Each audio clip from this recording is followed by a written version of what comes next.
Moi, j'ai peur que ce soit une tempête dans un verre d'eau. C'est qu'aujourd'hui, tout le monde pousse des cris d'orfraie.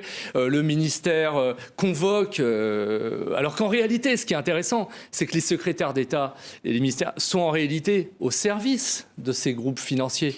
Moi, j'ai vu à l'époque le syndicat des maisons de retraite claquer des doigts et aller chez la ministre de la Santé, chez Roselyne Bachelot.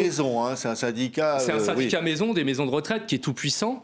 Nous, à l'époque, on a été déprogrammés dans certaines émissions. Vous voyez, ils sont assez puissants, des radios de service public, où finalement, on n'a pas pu aller parler du livre. Vous voyez, alors, j'ai pas de preuves, évidemment, mais ils sont tentaculaires. Et en fait, mais ils ont surtout, en réalité, quand le ministre dit « je convoque le patron d'Orpea », mais ça se passe pas du tout comme ça, en réalité. C'est les politiques qui suivent, parce que c'est une manne aussi dans les régions d'emploi, de richesse. Oui. On fait fonctionner tout un territoire avec des maisons de retraite. Qui ont des intérêts. Alors là, c'est Xavier Bertrand qui est mis en cause, par exemple, dans le nouveau livre. Oui, alors... il y a une collusion, au sens, la définition de la collusion, hein, c'est l'entente secrète au détriment d'un tiers. Le tiers, c'est la personne âgée. Effectivement, on peut dire qu'il y a une collusion, puisque même avec les ARS, moi, dans mon livre, j'avais montré que c'était pas des contrôles. De santé. Voilà, c'est ce qu'on appelait avant la DAS.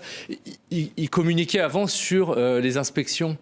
Donc, si vous voulez, quand ils arrivaient dans une maison de retraite, tout était au carré, quoi. Et puis derrière, ils font un rapport que les EHPAD ne sont pas tenus absolument de suivre. Il y a très peu de fermetures administratives. Oui. Pourquoi ? Parce qu'on a besoin de place, en réalité. Donc, si vous voulez, ce système, il fonctionne de façon vicieuse. Je ne vois pas les raisons pour lesquelles ça changerait, à part si tout d'un coup, on crée une autre forme de prise en charge. Oui. S'il y avait un réel renouveau avec d'autres acteurs qui rentraient sur le secteur et pas ces groupes immobiliers. Oui.